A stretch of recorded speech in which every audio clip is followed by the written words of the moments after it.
Welcome back, ladies and gentlemen. This is Just the Worst Movie Review Podcast, episode number 6. I'm your host, Billy Donnelly, who you can find at thisisinfamousjoeblow.com, and of course, here at Just the Worst Podcast. And as we do week in and week out on this particular show, we fit right into the title. We review movies. And every week, I like to bring in a new critic, a new voice, a new fresh perspective for you to kind of get a handle on and dip into the brand new releases that are hitting the theaters this coming weekend. So joining me this particular week, once again, another highly esteemed critic in our profession. You can read him at The Wrap and also see him at What the Flick, as well as hear him on the Linoleum Knife podcast. Ooh, all medium covered there. Got the print, the visual, and the audio. Alonso, smell me Duralde. and taste me. Alonso, thank you, man, for joining us. Thank you. It's great to be here. So as we always do every single week, I always like to lay it out in the very beginning, because every single week we always get the same question: why is this called Just the Worst Movie Review Podcast? Even the guests are like, why did you ask me to come on a show called Just the Worst? I was giving you the benefit of the doubt that wasn't intended for me. No, it's never intended for anyone. As we put it out there, everyone always lays claim to kind of being the best, the most awesome, the most greatest podcast out there, kind of like Trump. We're just is the most amazing podcast out there. We try to set the bar lower, and we'll go to the other end of the spectrum, say no, we'll be just the worst, and then move on from there. But we are not just people who are thrown together in order to review films. We're people who have done this for a while, people who have been at this for a little bit, and people who have a passion for movies. So, Alonso, before we get started, let's just lay out your credentials really fast so everybody knows that you're not just the worst movie critic. You're someone who's been at this for a while. I'm sure someone would tell you I was, but I'm film reviews editor at The Wrap. I do the What the Flick show over on the Young Turks Network on YouTube with Ben Mankiewicz and Chrissy Lemire and Matt Atchney from Rotten Tomatoes. And then my husband Dave White and I host the weekly Linoleum Knife podcast, and now we've just started our television podcast LKTV as well. Oh, look at that. No, see, now you're moving digital, you're going regular television. You're all over the place, man. In the hopes that someone will ever pay me to do this, I will go where I get sent. Yeah, unfortunately, that's the very nature of the business. So here, two big films here as we kind of kick off November. October kind of wound down with a whimper, especially with Halloween coming on a weekend. As a result, it looked like the studios just kind of dumped a lot of stuff there for the Halloween weekend. But now as we get into November, we move towards the year-end push. We move into year-end consideration and the Oscar contenders. November and December tend to be a busy time. This week, busy enough in that you have two pretty sizable new releases coming out. One, a legendary franchise, and one, a pretty legendary series in its family fare and kind of how long it's been around. So let's start off with first, which is the legendary franchise of James Bond and Spectre. This is the 24th James Bond film that has come over the 50 plus years that James Bond has now had a cinematic presence. Daniel Craig returns now for his fourth episode as James Bond, and in this particular film once again revisits the famed secret organization Spectre and trying to sort out their presence in the world of James Bond.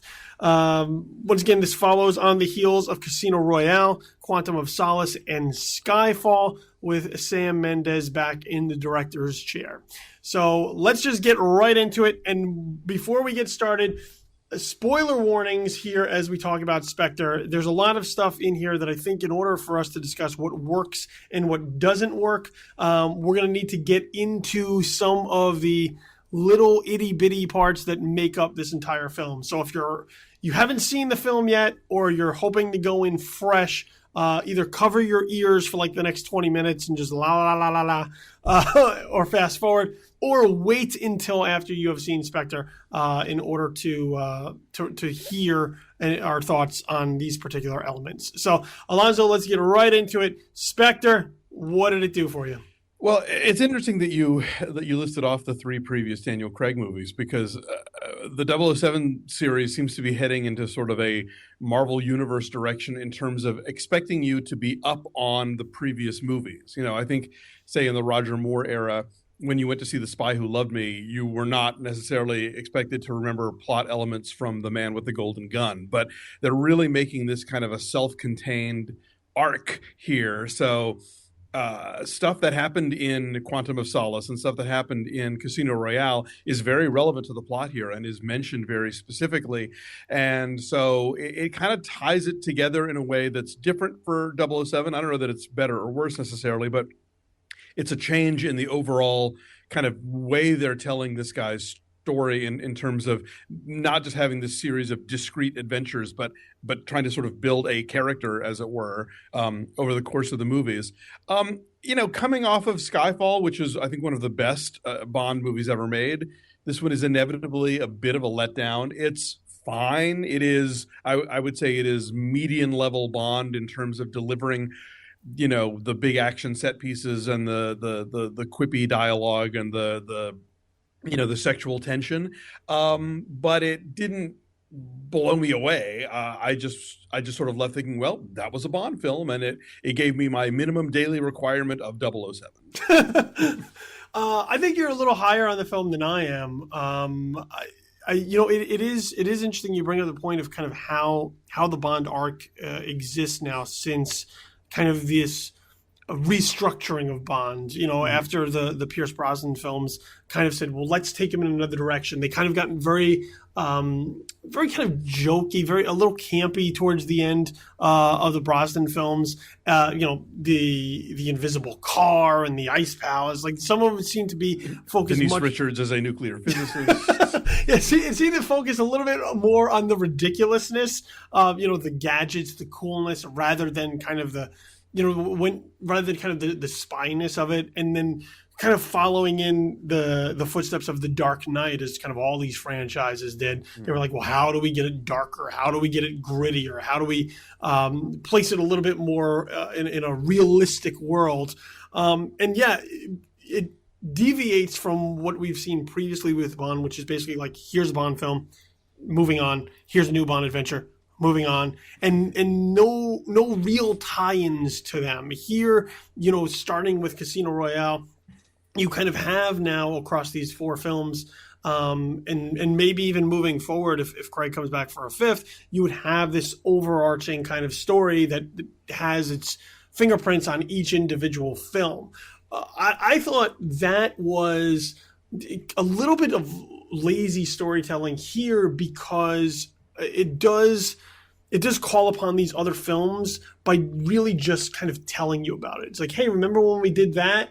And then like expecting you to kind of be in that moment and saying, oh yeah, that was important. I see where it might tie in. Without any like visual cues for it, you know, and not to like spoon feed it, but I thought even maybe flashing back a little bit to some of it might have, you know, jog people's memories, Sure. Where it might be fuzzy, to help them kind of get into those moments a little bit more. You know, Casino Royale is still a few years away. Quantum of Solace, I don't think really anyone remembers. Yeah, I turned to my friend afterwards. I said, I didn't know Quantum of Solace was going to be on the final. Because no, like Quantum of Solace, people saw it and they were like, ugh. And then like everybody moved on. They weren't like, oh shit, I didn't realize that I needed to go back to the syllabus and remember the finer points. I disliked Quantum less than a lot of people. I thought it was okay, but I certainly don't remember a damn thing about it at this point, and wasn't expecting it to become something that would matter later in the ongoing story. And again, that's fine, and that's certainly a way to do it. But I think you're right.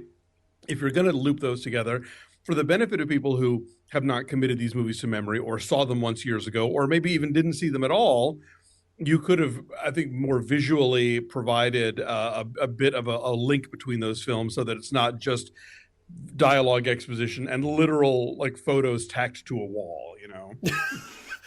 Exactly. I mean, that's exactly what they did. They're like, hey, remember this character? And I was like, vaguely, I might remember who that character is, but not to the point where like this is really hitting me hard. Like, oh shit, yes, that person. You know, even when you start bringing in like Vesper Lind and how that supposedly affects James Bond in this grand fashion, unless you're really up on the Craig films, it's really just going to go over your head. Like if you're a casual Bond viewer or somebody who's like jumping in with the hype because of Spectre, you're not going to know what the hell's going on. Like you're going to be completely just lost and just watch it very matter of factly as far as, you know, how they're trying to tell this particular story.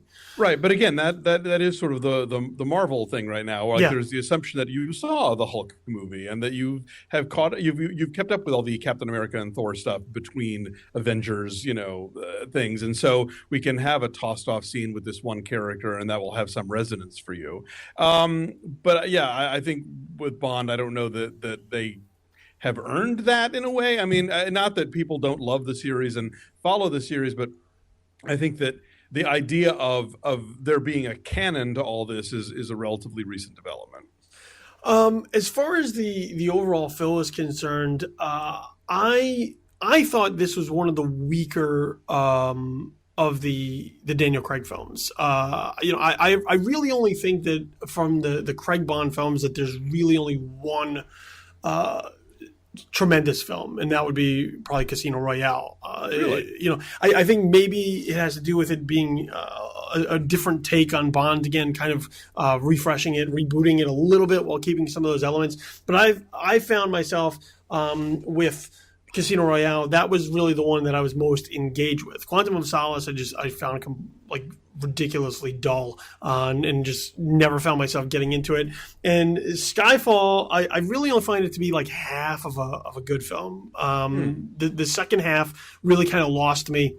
And I know that Skyfall, you know, Skyfall was the one that everybody kind of went crazy over, and you know, really helped them bring Sam Mendes back. Everybody, you know, they waited for Mendes to be willing to come back and do another Bond, kind of based off of Skyfall. But in discussing Spectre coming out, like people asked me, because I was not high on this film at all. I was kind of beyond disappointed. I don't think it's a very good film, Spectre, as far as the way the story is told and kind of where it goes. In that it makes kind of these leaps that I thought were incredibly unearned.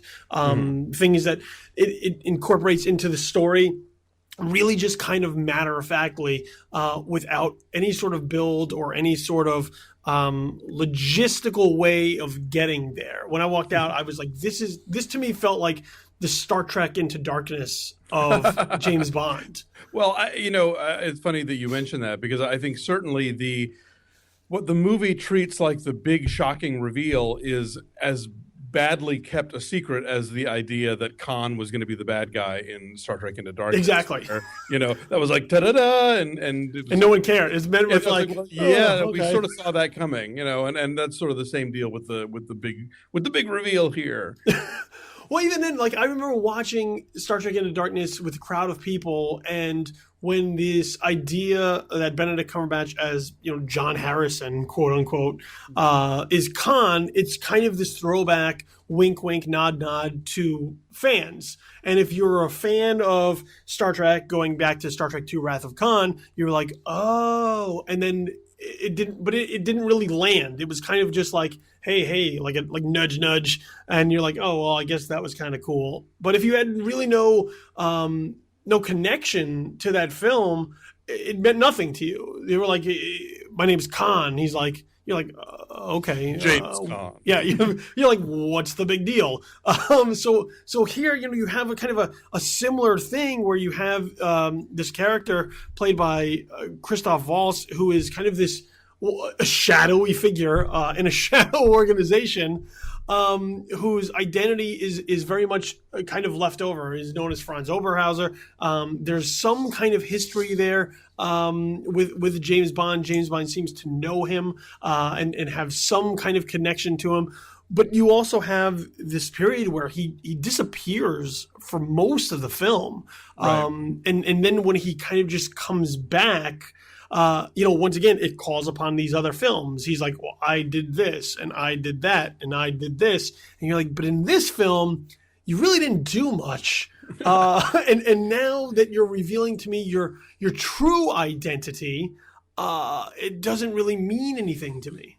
Yeah, you're right. I mean, I think they try and sort of connect the dots where he's been the shadowy figure who has been pulling the strings behind the scenes and making all this chaos happen, and it doesn't retroactively make the three previous movies any more interesting or more packed with intrigue somehow. It's just sort of it's a thing that's been lying there that now they get to play it, but there's no real payoff to that information. And then, yes, the revelation of his of his identity really only matters if you are a fairly hardcore Bond fan from way back, because you're now dragging in a character who hasn't even existed in, if we're assuming that the Craig movies have been a reboot, basically, because it's Bond Begins, basically. Mm-hmm. Then, like, here's how we got to this M, and here's how we got to Moneypenny, and here's, like we're starting over. Then, yeah, he's now dragging something in from the previous Bond existence, which was a thing then, but in this universe of Daniel Craig's Bond, it's like, so what? And even for viewers, it's only going to be a ooh if you really know and care about the old movies and actually remember who the villains are. I think if he had said, my name is Auric Goldfinger, it might have carried a little more weight even, so yeah, that's a lot of build up to nothing. But as far as if you are a casual Bond viewer and you just want to go and see some stuff blow up and see him, seduce some pretty ladies, you will get that stuff. And I think that the big action sequences as they are pretty successful, and they're exciting. They don't necessarily hold up to a lot of scrutiny, at least in terms of why is that guy there if he needs to be in this other place, sort of thing. So there are some Bond movies that I leave kind of feeling like, well, that was confused and it wasn't very thrilling. And this one, I thought, at least sort of, like I said, it kind of delivers the bare minimum of what you want out of these movies, but it's not one that you're going to be excited about and dying to see again.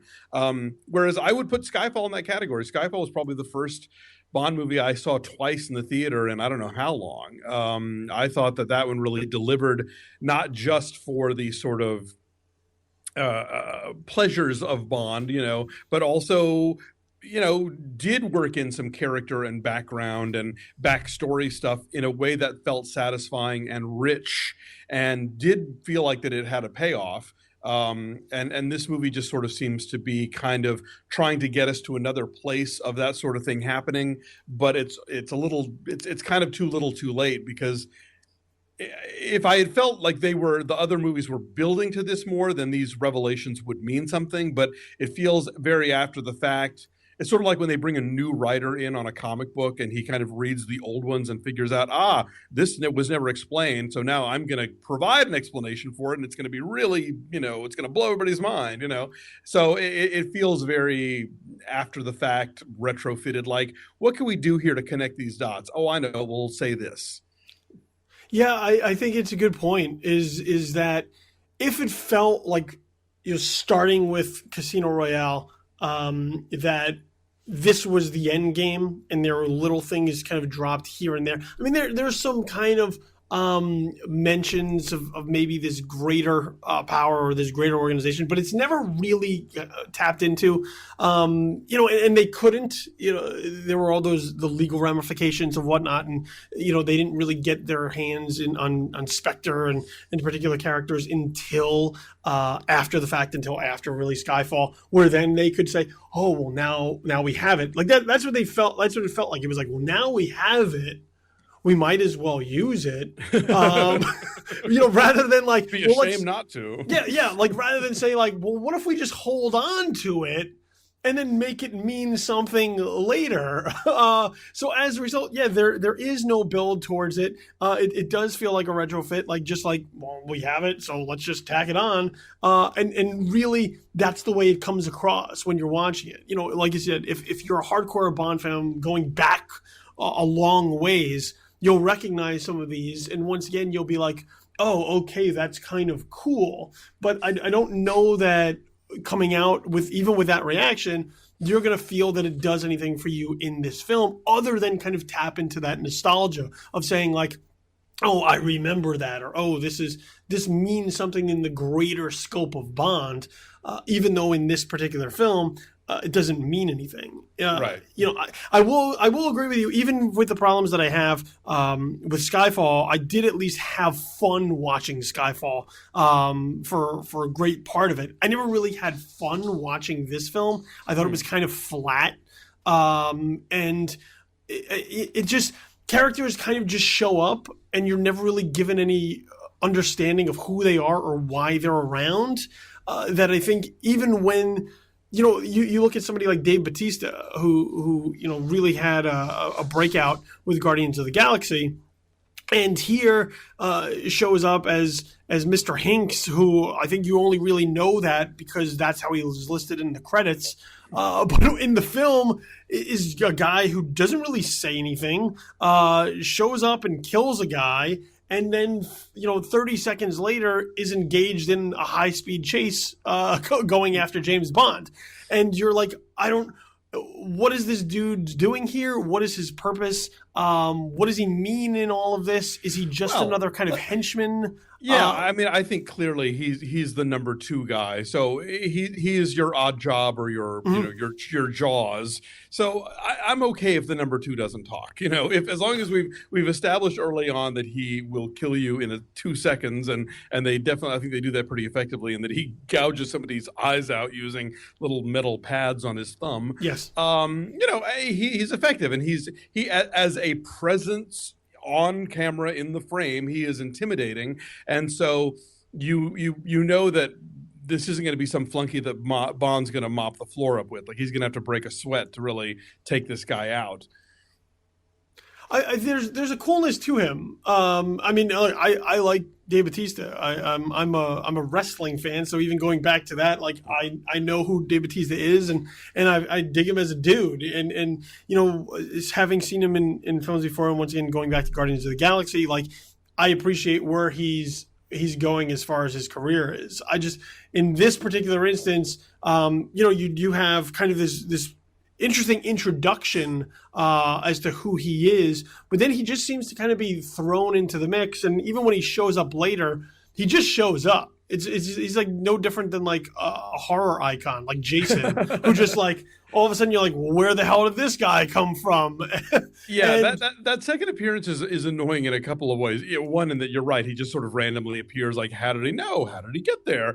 But then also, wait, why is he trying to kill Bond now when it's obviously important that Bond arrive at the next place? So it didn't make sense that he would be sent to dispatch this guy when clearly it was intended all along that Bond had to get to where he was going, without being killed by Dave Bautista. There's also the kind of going from Skyfall to this. I mean, Skyfall at least looked good too, I thought. Yes. Obviously, you have Roger Deakins on cinematography, and the film just kind of pops off the screen when you're looking at it. There's a lot of really cool things, even as you're trying to navigate the story. Just a treat for your eyes. You're like, this looks really good. Like I'm enjoying just looking at it. Like even if there were no sound or anything, I'm enjoying looking at it. This film I didn't find to be that way at all. I thought it was really just kind of bland looking, which I think might have just fell into kind of my overall feelings on the film, which is it just felt flat. Like it didn't feel like lively. Just felt like it was trying to get the Bond film in the timely fashion onto the screen. And even kind of feeding into Sam Mendes coming back. I just feel like maybe it was a mistake to go back to back with him. I know that they were really high on Skyfall, and as a result, they waited for him. Even when he didn't really want to do it, I think he went and did a play first, and then was like, "Okay, I'll do it." And they were, just so thrilled to be able to have Sam Mendes back. But I think there's something to be said about Bond movies and kind of being given to a new voice each time, having somebody else come on and put their spin on James Bond, where they all feel a little bit different. They all have their own little tweaks, while still kind of maintaining the elements of like who James Bond is and why we like James Bond. I just felt like this one was a little bit too by the numbers at times, even when he kind of utters, his James Bond moment. It felt like just forced and kind of eye rolling. Well, I think there was a lot of people who didn't feel like being there, because it certainly seems like Daniel Craig is way over it at this point.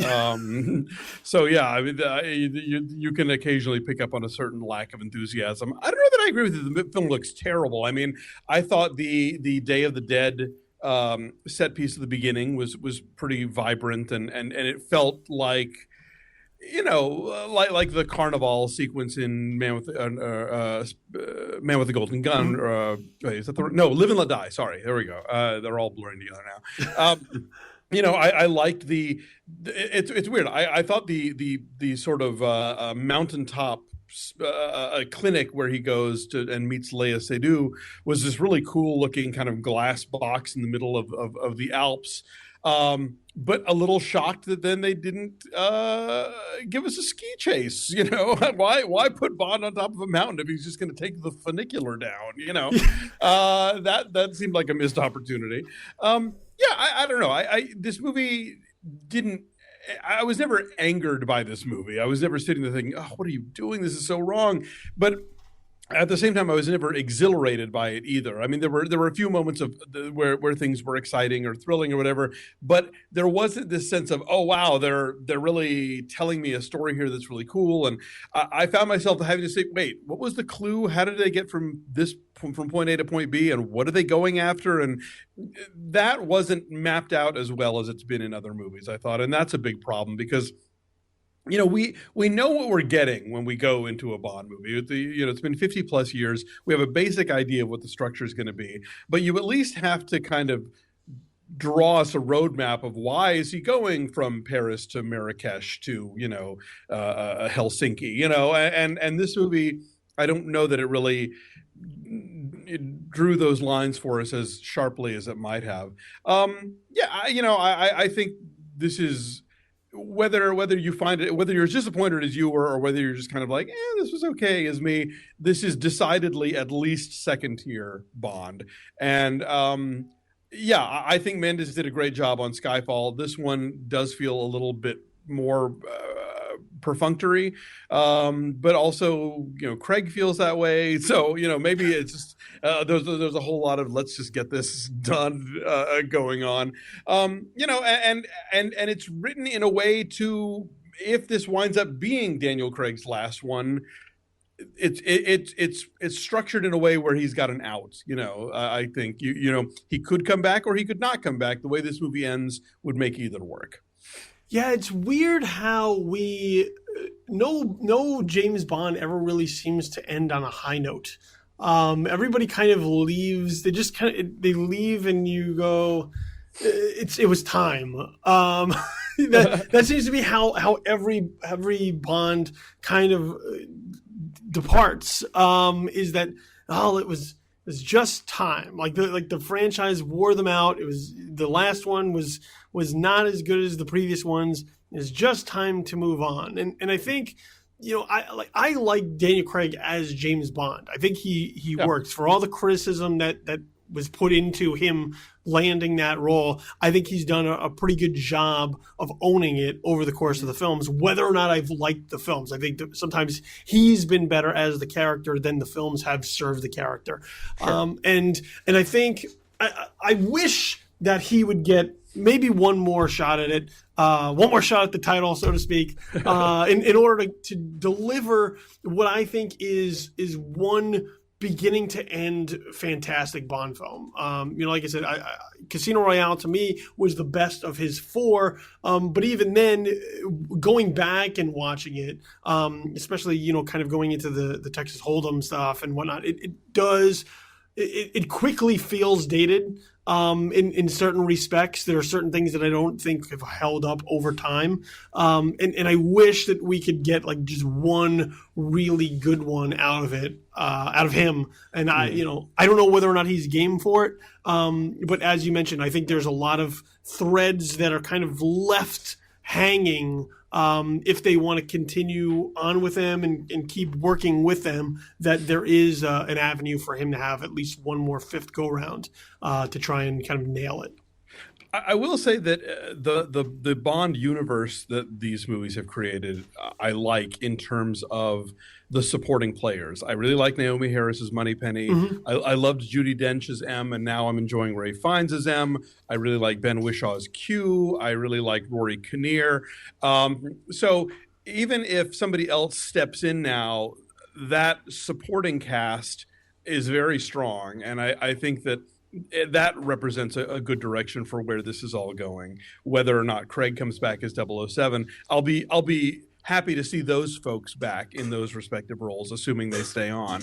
But it's interesting. The Critic Wire over at IndieWire, their survey this week was, should this franchise even still be alive? Should it still be going? And I think there are various cases to be made that yes, Bond is this sort of misogynist, sadistic dinosaur, and he represents an earlier era, and espionage now is about drones and surveillance, and there's less need of somebody like him. For me, I kind of feel like the 007 series itself has become this kind of gold standard where audiences expect more, and I think the people working on them are maybe trying to achieve something more. They may not always hit it, but the idea that, oh, wow, you're making the 25th Bond movie, that actually has a resonance to it that a lot of other series that have come and gone over the years don't necessarily carry. I mean, I think you could argue the Star Wars series would be the same thing. It hasn't always been a good one, but at least the thought of the Star Wars series still carries some weight, and it feels like there's something to live up to there. So even though I think Bond himself is, as a character, is in constant need of reevaluation and modernization, I like the idea of there being this franchise that has stood the test of time, and that people feel that, if almost sort of privileged to be working on, and a responsibility to uphold it.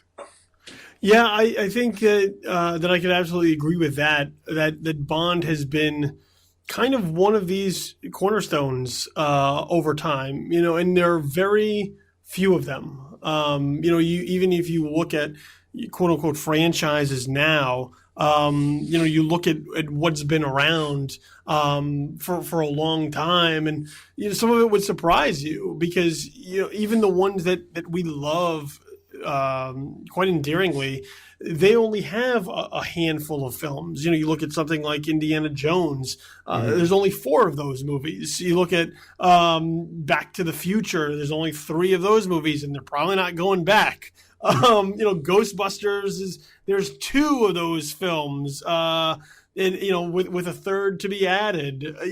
So to have a series that's lasted for this long and has continued to maintain relevancy, that I think is really the impressive part of James Bond, is that you've never looked at James Bond and been like, I don't want James Bond around anymore. That's such a Cold War thing. Yeah, the Timothy Dalton films are the ones that I think where Bond felt kind of least embraced at that point in time. But beyond that, Bond has always been around and has been someone that a character that audiences have always continued to gravitate towards. You brought up something like Star Wars. Star Wars was here and was a huge thing, and then Star Wars went away, and when it came back, it was met with mixed reaction, and now they're going to try and do it again. But Star Wars was Star Wars once again had a specialness to it. There was a specialness to it because it wasn't around all the time.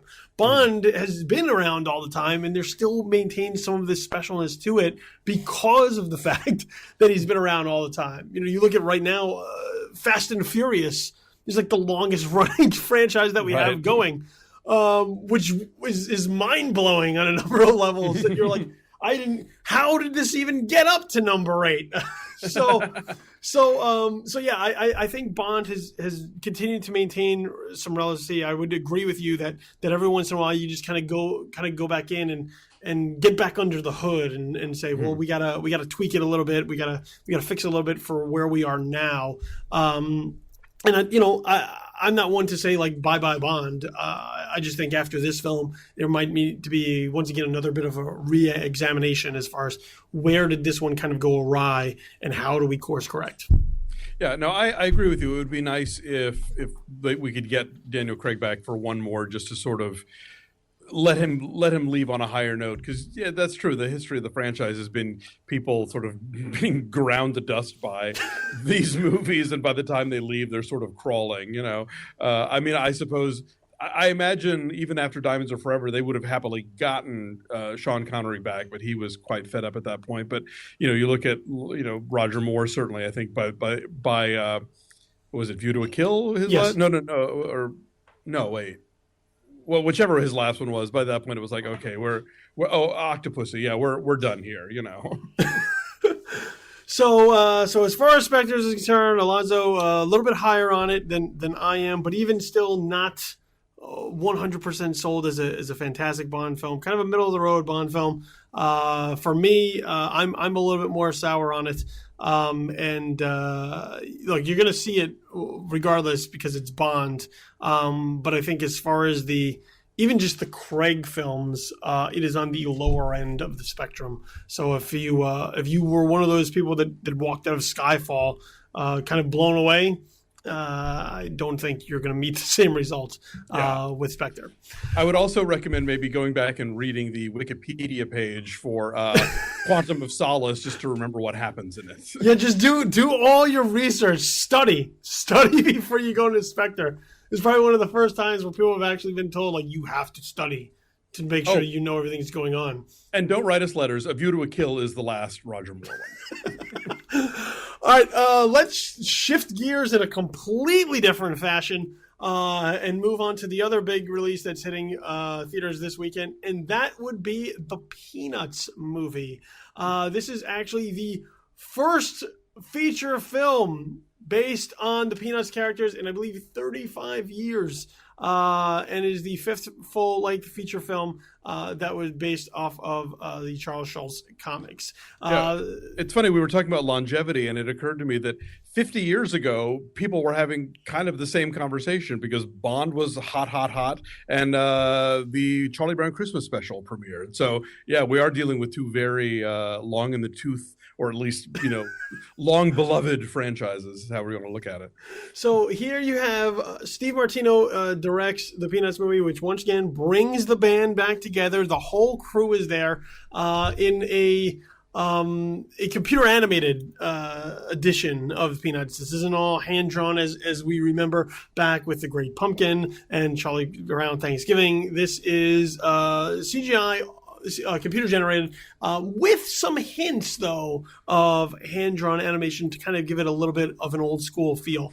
At this point, Charlie Brown once again has to contend with the fact that his life isn't always as positive as he would like it to be. It has to kind of contend with all of the obstacles that are thrown in his way, either by just the forces of nature or by himself, in order to try and work up the courage to speak to the new student at school, the little red-haired girl who he has a little bit of a crush on, as well as Snoopy also having a bit of an arc within the film as he once again contends with his nemesis, the Red Baron.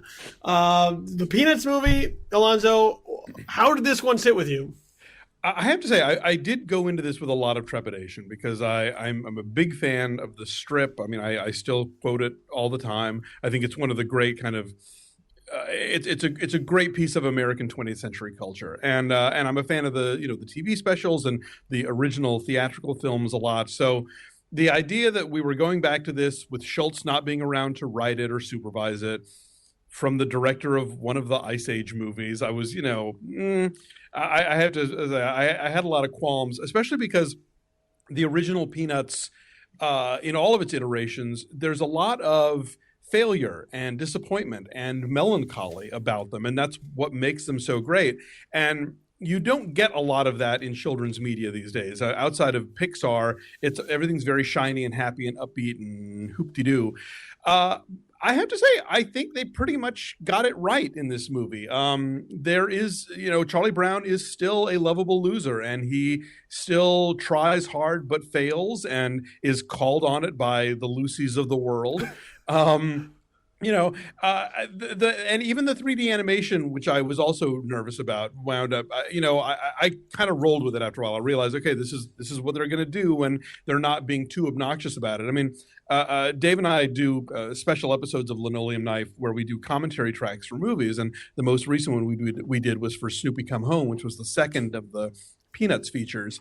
And in reading up on it, Bill Melendez, who directed the first 4 movies and all the TV specials, and he is the guy, pretty much the only guy who ever animated those characters, going all the way back to Ford Falcon TV spots in the 1950s. And the reason that Schultz picked him in the first place and liked working with him was because he kept the characters flat. He didn't try to, round them out or put them in more realistic settings. He really kept the look of the strip, and Schultz liked that. And so I thought, oh God, going in 3D is going to be antithetical to what he was going after. But I kind of feel like it ultimately plays out mostly like you're watching a comic strip. I mean, yeah, there is some dimensionality to it. There is some depth. There's fuzz on Snoopy's face. You can see the individual hairs in Frida's naturally curly hair. But it's not like they're throwing tennis balls at the camera or like really sort of going nuts with that Z-axis. After a while, I kind of got used to this is the way that they're going to make Peanuts look, and it didn't seem too showy or out of the ordinary. Yeah, it's jarring more in the beginning because you're accustomed to watching these characters look a certain way. But as you kind of sit and accept the fact that, well, this is just the way this movie looks, you kind of it just blends together. It's not showy. It's not in your face. It's not distracting. It just becomes, this is now the way that they look. And for me, my history with Peanuts was I hadn't remembered watching the Peanuts movies in a long time. I remember watching them as a kid, and as a kid, a lot of what goes into these characters, I think, is kind of missed on you. It goes over your head as a child because you're more dazzled by the animation, I think, a little bit. You're watching it, it's cartoon. They're doing some funny things. Snoopy's always hilarious. Lucy's pulling out the football from Charlie Brown. So you're kind of the simplistic elements of it is where it really catches you kind of as a kid. Kind of like a Pixar movie where some of the deeper things you only really get as an adult, whereas the other stuff, the slapsticky stuff, kind of, that's the stuff that resonates with you. So leading into this film, not even on purpose, because Halloween was just before, they had shown The Great Pumpkin on TV, and right. My wife and I had made the decision, like, oh, well, let's put it on. Let's let the kids watch it. And while I was watching it, I was like, I don't remember it being like this at all, because I hadn't seen it in so long. And I was like, how do you not watch The Great Pumpkin every Halloween? Are you an American? Yes, I am. But it's one of those things that over time it just became lost on me. Like it was never one of those annual traditions going, which is weird because it is one of the very few Halloween things that we get that are purely Halloween. But once again, I remember watching it as a kid and then kind of not revisiting it for some time. So in revisiting it now as an adult, when you're dealing with kind of, as you mentioned, the melancholy of it, the kind of these deep existential questions that these kids are having about who they are and their place in the world. Even watching with my kids who are 6 and 3, I felt that stuff was definitely going over their head, and it was hitting me much more. Whereas they were more amused that Charlie Brown kept getting a rock when he was trick or treating. Well, that's always been the genius of this stuff. I mean, going back to the newspaper strips, I mean, kids read those strips because the language is very simple and the line drawings are simple, and it's ostensibly about children. But if you read that comic strip, the fact that Lucy has a booth that says psychiatric help 5 cents, that's a lot of kids learn how to spell that word because of Peanuts, and Linus will be talking about Job or Dostoevsky or whatever. And these, or Charlie Brown will talk about being depressed. This is not kiddie fare. I mean, No. this is about adult life and adult concerns. And then the movie and TV iterations, I think, were a little more aimed at kids, but still had that flavor of adult issues. And then here now you have a G-rated movie that is very clearly targeted at children. But I think at the same time, you can't do Peanuts solely as a woo, we're skating. Like there's always that undercurrent of, you're talking about like 8-year-old kids who have regrets and guilt. Yeah, Charlie Brown is talking about his inadequacies and his insecurities. Yeah, and you're like, okay, but for me here in this film, like watching it through adult eyes. And watching it with my kids, the movie hits on a number of different levels. Yes. I was kind of surprised at how well the Peanuts movie played. And once again, this was I was the same way as you. I kind of went in with some trepidation and looked at it as, are they going to dumb this down? Are they going to make this so kiddie that, as we've seen kind of so many other brands, I guess, taken into over the years. Look at the Dr. Seuss stuff that all got made after he died. Yes. The things that he would have never allowed to happen in his lifetime. You have the gamut of the Lorax movie that I thought was actually pretty good and pretty true to the spirit there. And Horton Hears a Who, which Steve Martino also directed, that was pretty good. But then you go all the way down to something as terrible as the Cat in the Hat movie with Mike Myers, Yeah. And you're wondering, like, wow, who's minding the store here?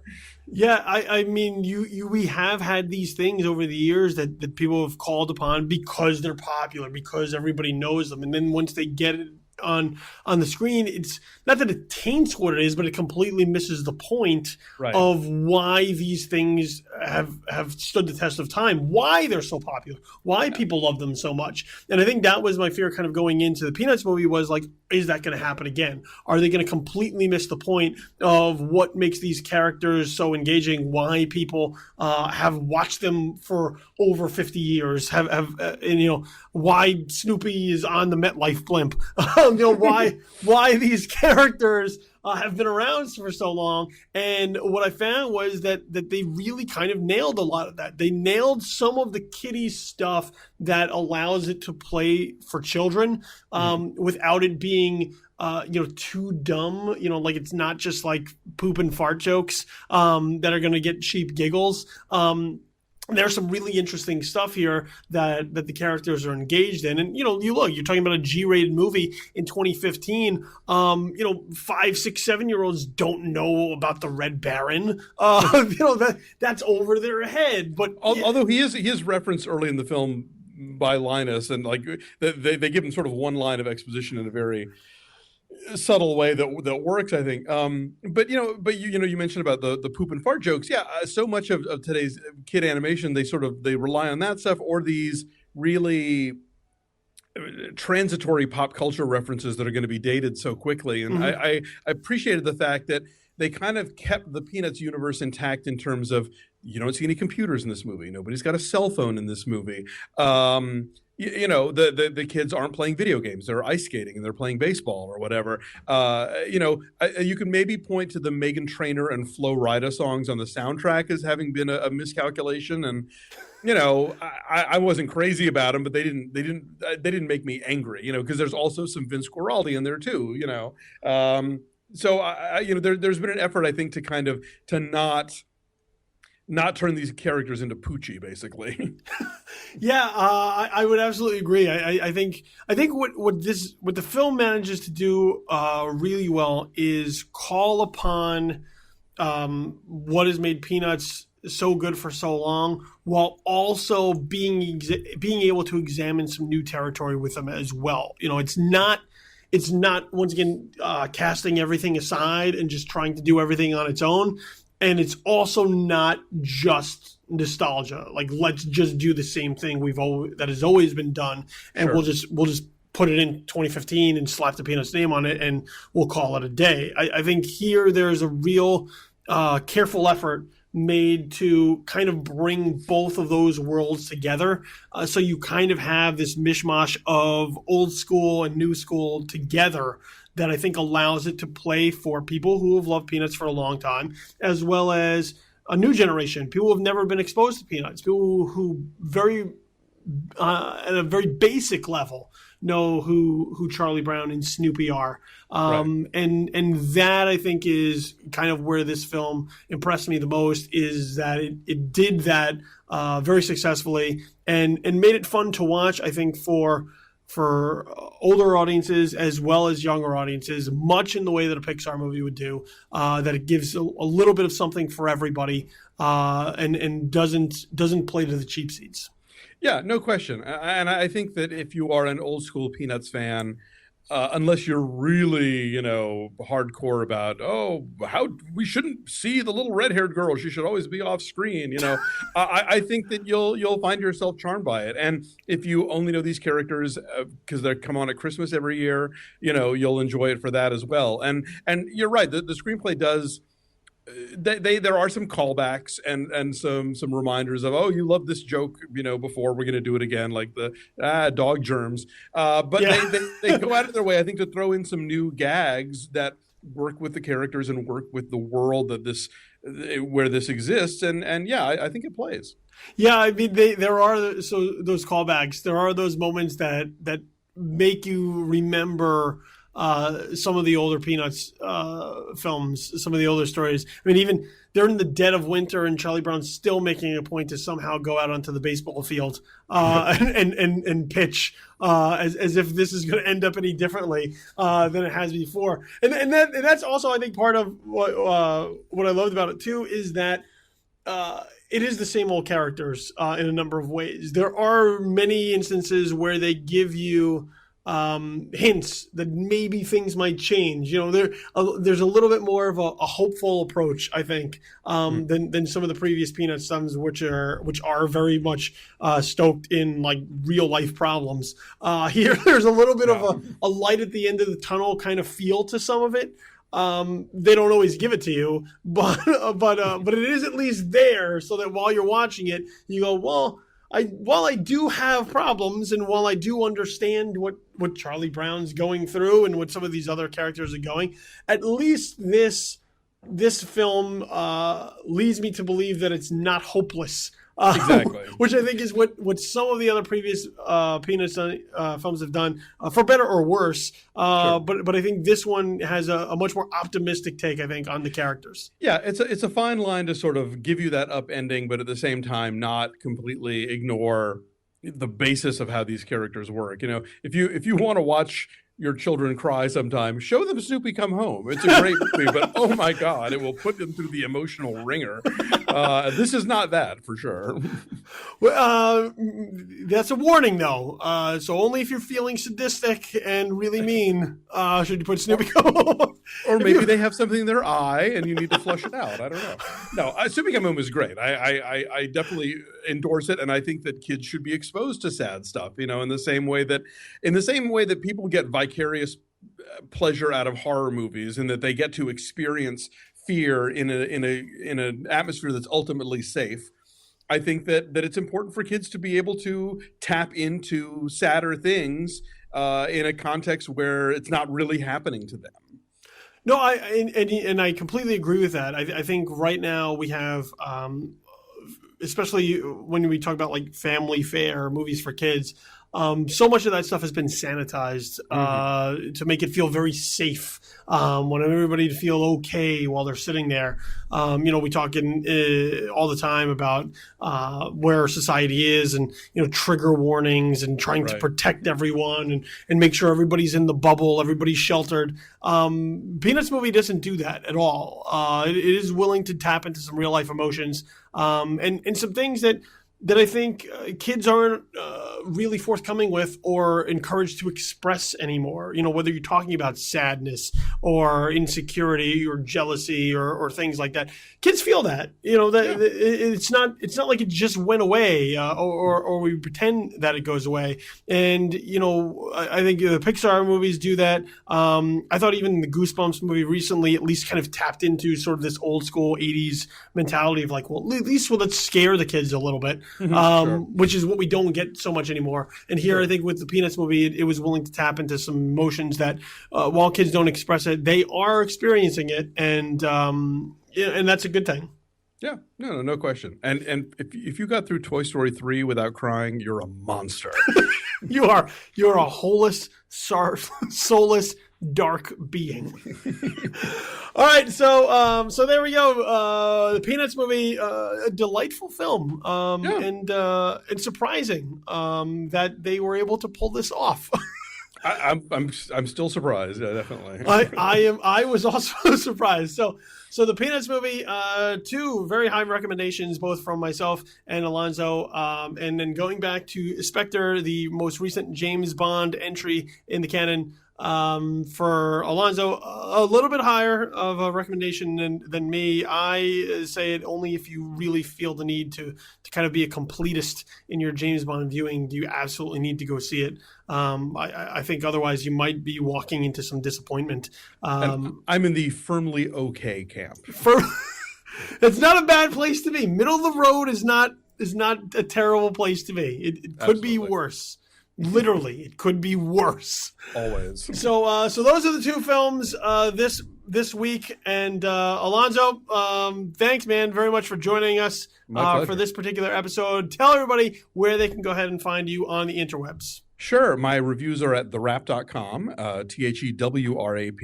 You can find What the Flick, where I do film reviews and TV recaps on YouTube. It's What the Flick Show, I believe, all one word. My podcast with my husband, Dave White, is Linoleum Knife. We're at linoleum-knife.com. And hey, it's November, so why not pick up my holiday film guide, Have Yourself a Movie Little Christmas? It's available at Amazon and wherever books are sold. There you go. And on Twitter, you can go ahead and follow him as well, at A Duralde, ADURALDE on Twitter, and make sure you follow all his tweets. You can follow all our tweets for Just the Worst Podcast at JTW Podcast. You can also find me there as well at Infamous Kid. Facebook is your choice. Go ahead and go over there as well. Facebook.com/Just the Worst Podcast, as well as Facebook.com/Billy the Kid. And you can find all these podcasts on SoundCloud. And once the website is up, which I've been assured is in the continued construction process, justtheworstpodcast.com will lead you to all your feeds, whether they're iTunes, Stitcher, however it is that you choose to get your podcast. But in the meantime, SoundCloud, that's the way you want to grab all of these. Thank you to Alonso for joining me for this. This has been Just the Worst Movie Review Podcast, episode number 6. I've been your host, Billy Donnelly, who you can find at This Is Infamous, JoeBlow.com, as well as here at Just the Worst Podcast. So go out there, see some good movies. There's definitely something out there to find if you look hard enough. We're out. Peace.